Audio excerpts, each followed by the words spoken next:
All right, so I feel like a battle rapper a little bit. Like they can come up with topics and or somebody gives them a topic and then they just rap about it. So I did that with Vicky. I was like, "Oh man, what topic should I talk about this Wednesday?" And she's like, "Circle check."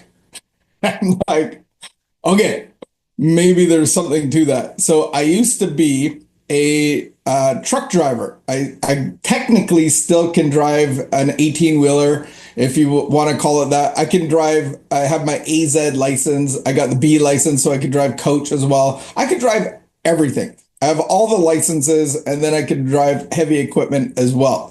So part of driving is the pre-game. So you kind of have what we would call a circle check. So the circle check's purpose is designed to identify potential defects or issues that could cause breakdowns or accidents. It is done before, it is done prior, it is done the first thing. So, first things first, we do a circle check. We look at the equipment that we're going to drive. And I believe if you're driving two wheels, four wheels, one wheel, you should actually do a circle check before you actually start the car. And so you want to identify potential defects or issues that could cause problems in your journey.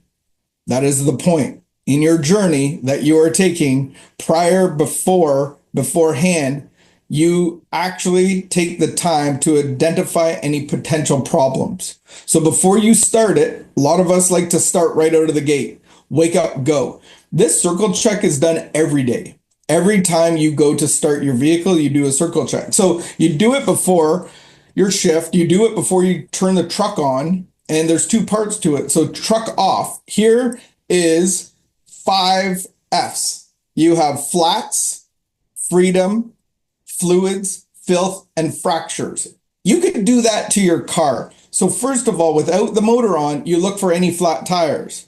Then you look for freedom, anything that is causing you not to be free. It could be a rock under your tire. It could be, a play structure nearby. You're looking at wires. You're looking at hazards that could cause you to be tripped up or not be free. And then you're going to look at all your fluids. You're actually going to open your hood and look at all your fluids, take measurements. And then you're going to look at the filth, the stuff that's going to impede your vision. You're actually going to maybe have to clean your windshield and get the grease off of it, get the grime off of it. And then you're going to look at fractures, anything that may be cracked, anything that might be leaking. In tractor trailers, we have air tanks, we have a myriad of lights.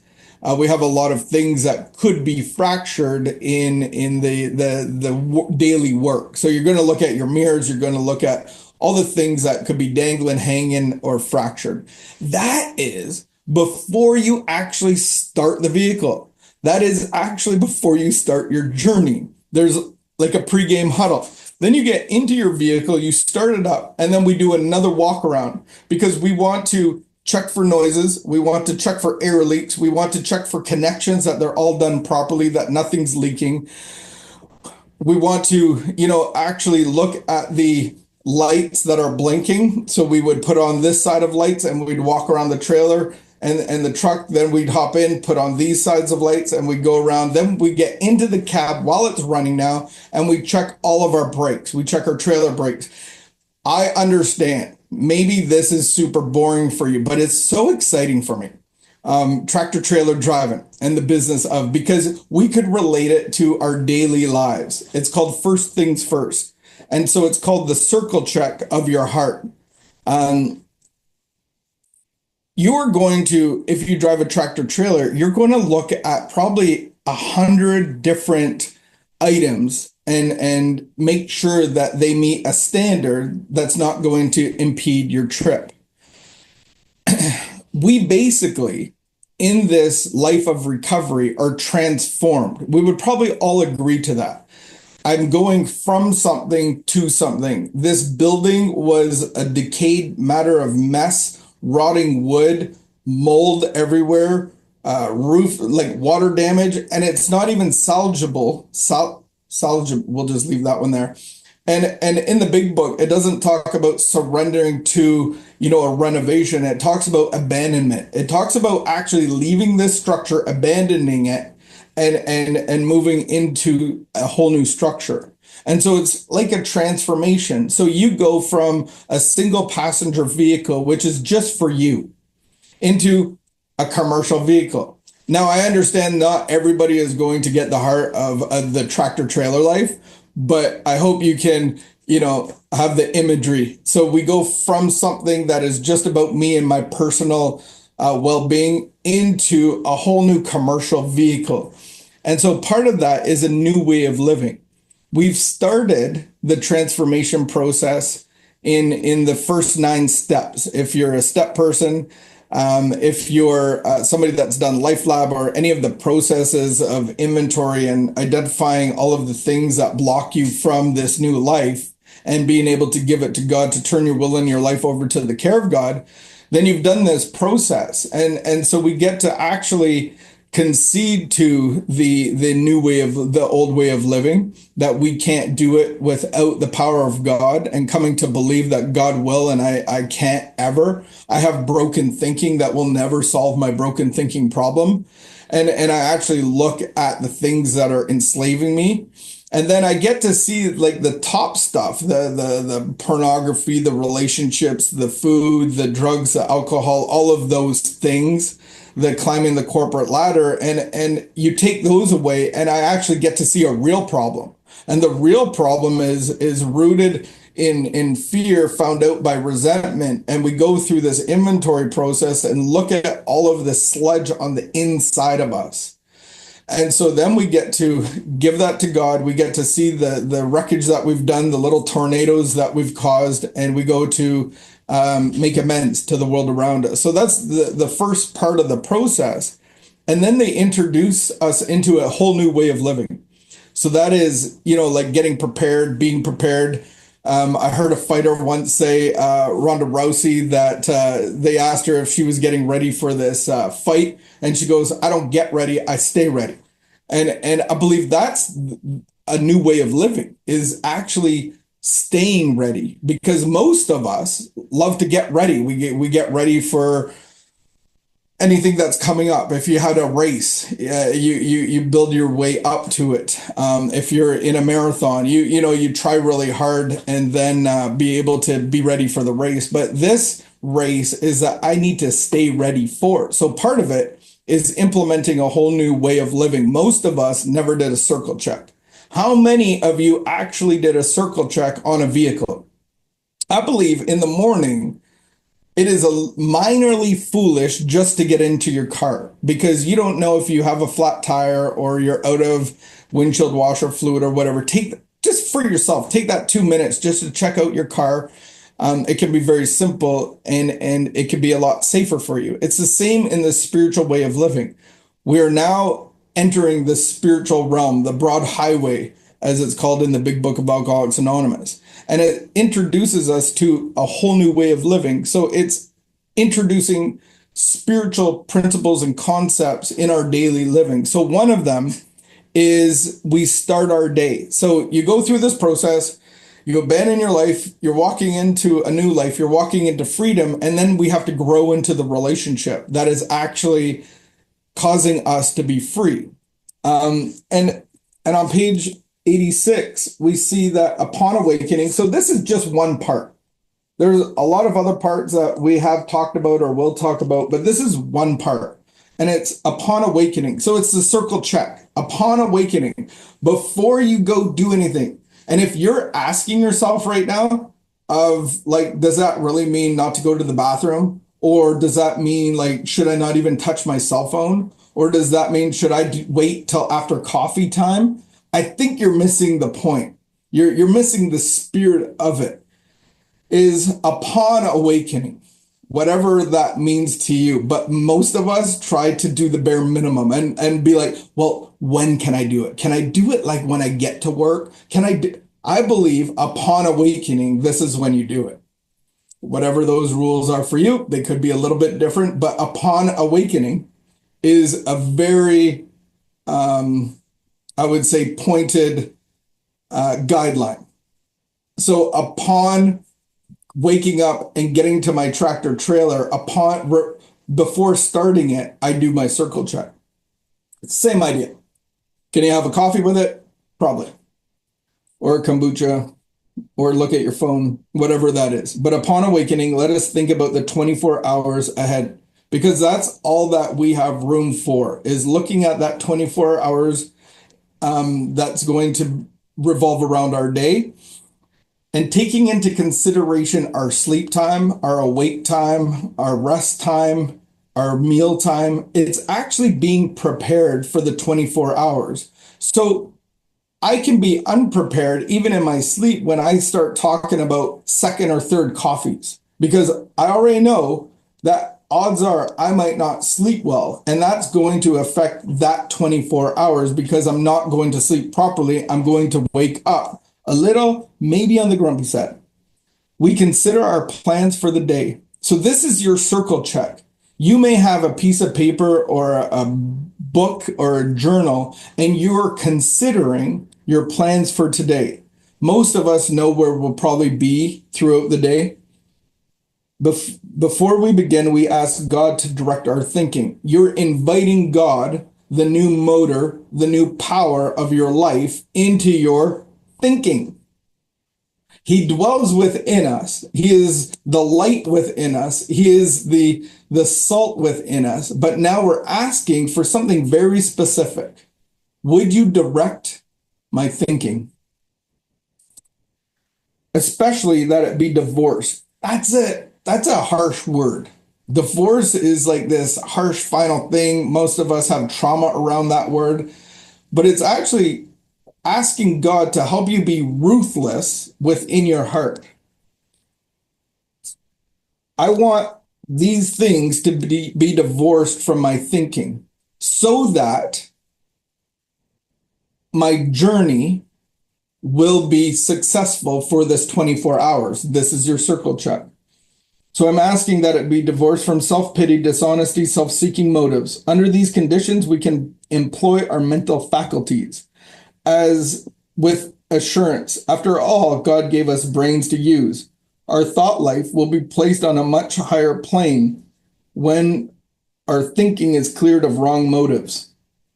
In thinking about our day, we may face indecision. We may not be able to determine which course to take. Here we ask God for inspiration, intuition, intuitive thought, or decision. We relax and take it easy. We don't struggle. We are often surprised how the right answers come after we have tried this for a while. So that is very instructional upon awakening as a circle check. And so I'm actually asking God to enter my mind, to divorce it from self-pity. How many people woke up today and was like, come on, 5 more minutes? How many of us hit the snooze button more than once? Because that would probably suggest that you're full of self-pity, of like, I don't want this day to start. Not yet. Self-pity, self-pity. Not to finger point to anybody, but I'm just saying as a general consensus, we probably all did that either yesterday or today, or may know somebody that has done it. But imagine that's how we start our day, full of self.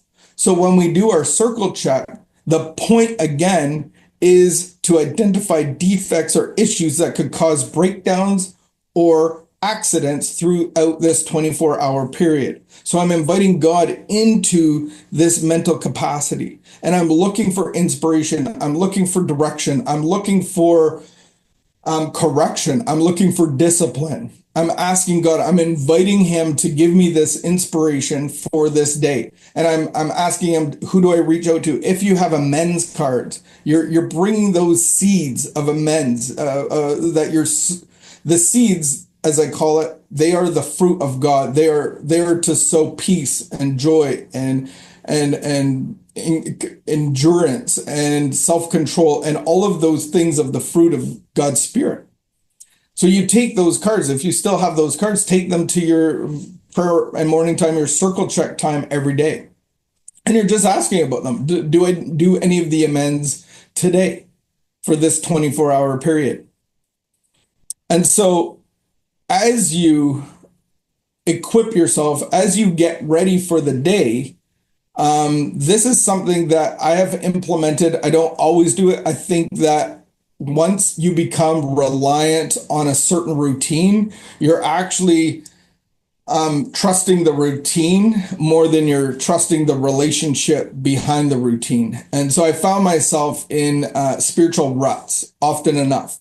So I try not to do the same thing over and over and over for a long period of time. I learned that after 13 years of doing something the same way, my circle check the same way for 13 years and filling up, volumes of daily devotional diary books and journals and that kind of thing. So, just as a side comment, try not to trust the activity, trust the relationship. So there is a difference. So I think keeping things new, like if I bought my wife flowers every day, I think that might get old for her. It might be overwhelming.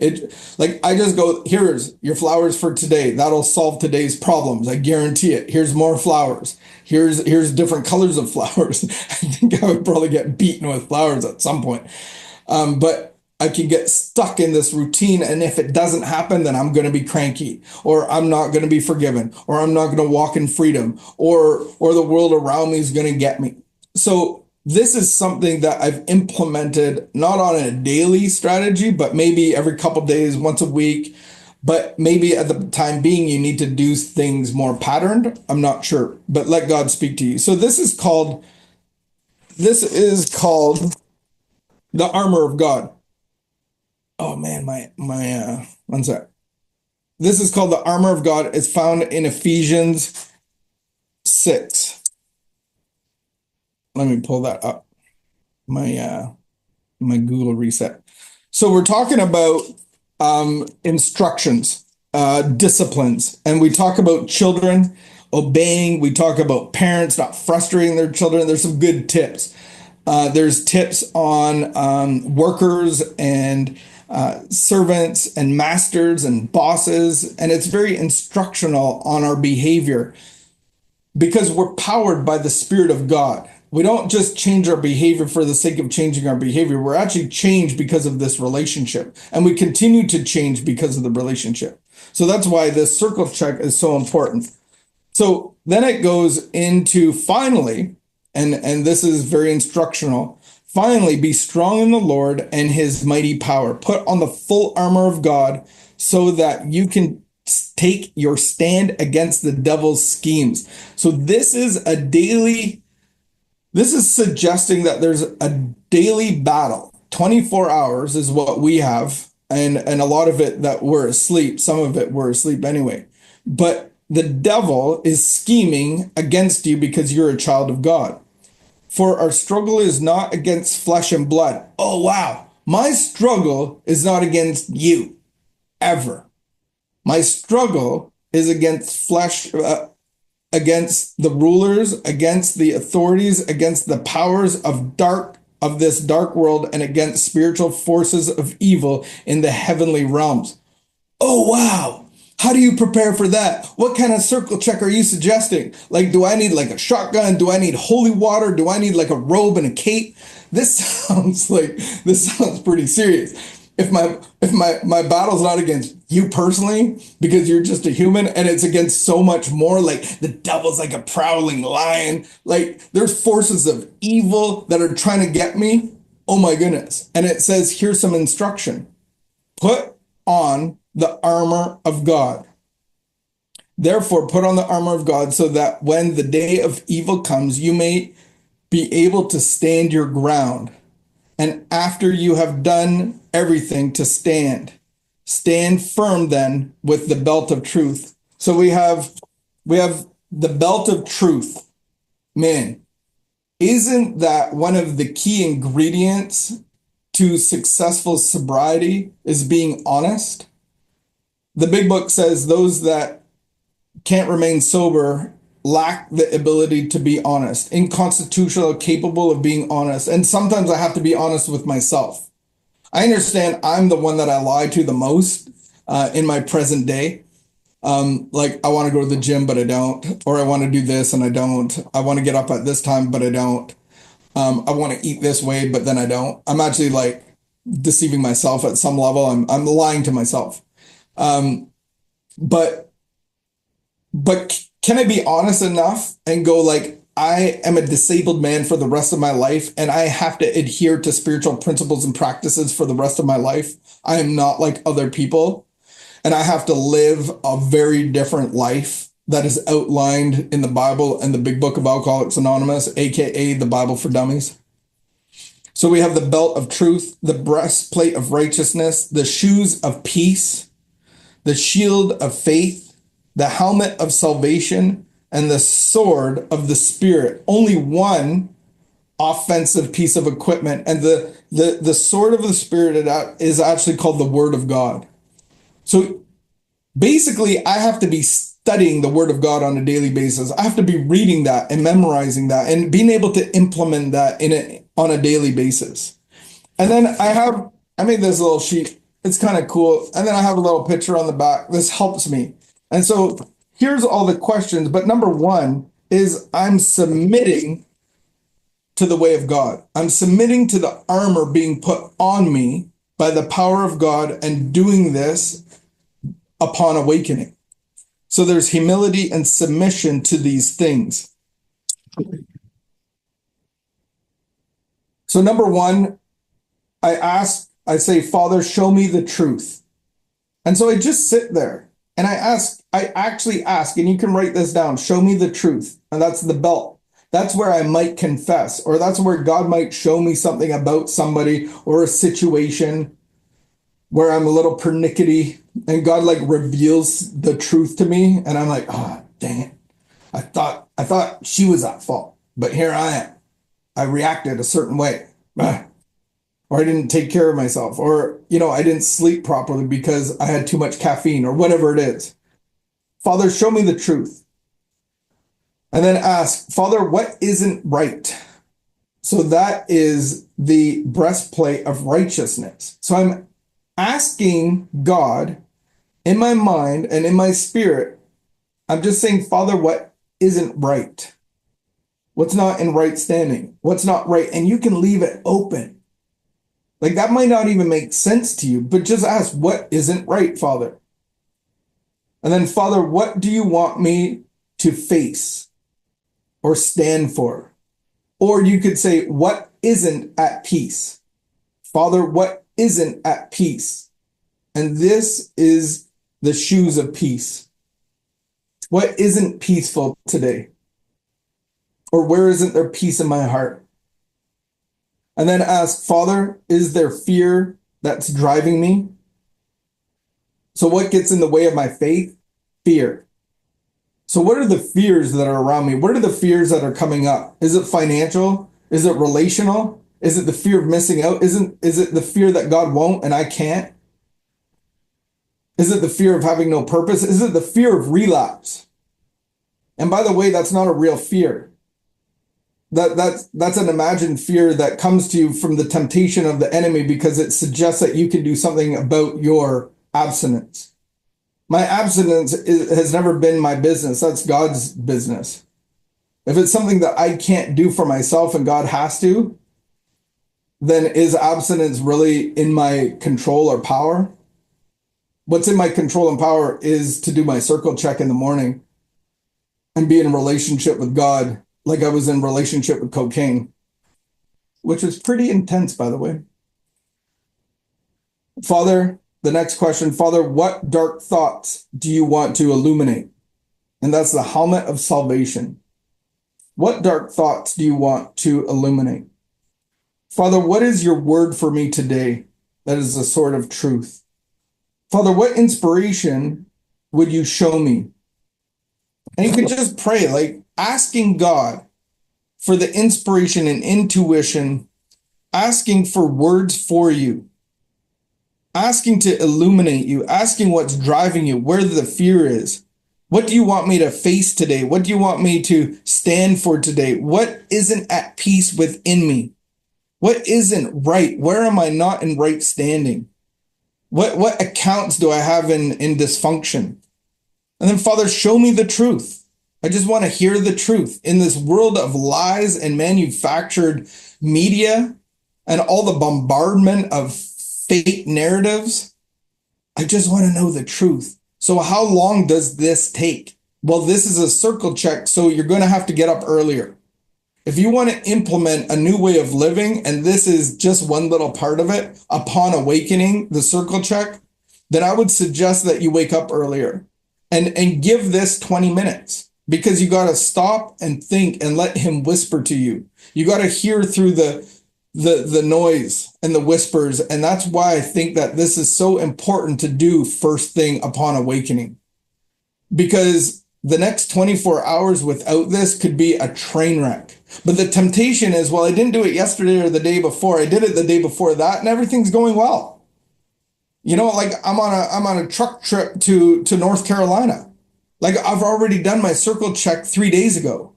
There's a temptation to be like, well, it was good then. Why would it be bad now? That's a temptation that we all face. And that means that we're relying on self and not God. So I give that to you of like, can you implement this circle check idea and this practice into your life? This isn't the solution. This is a part of being in relationship with the solution.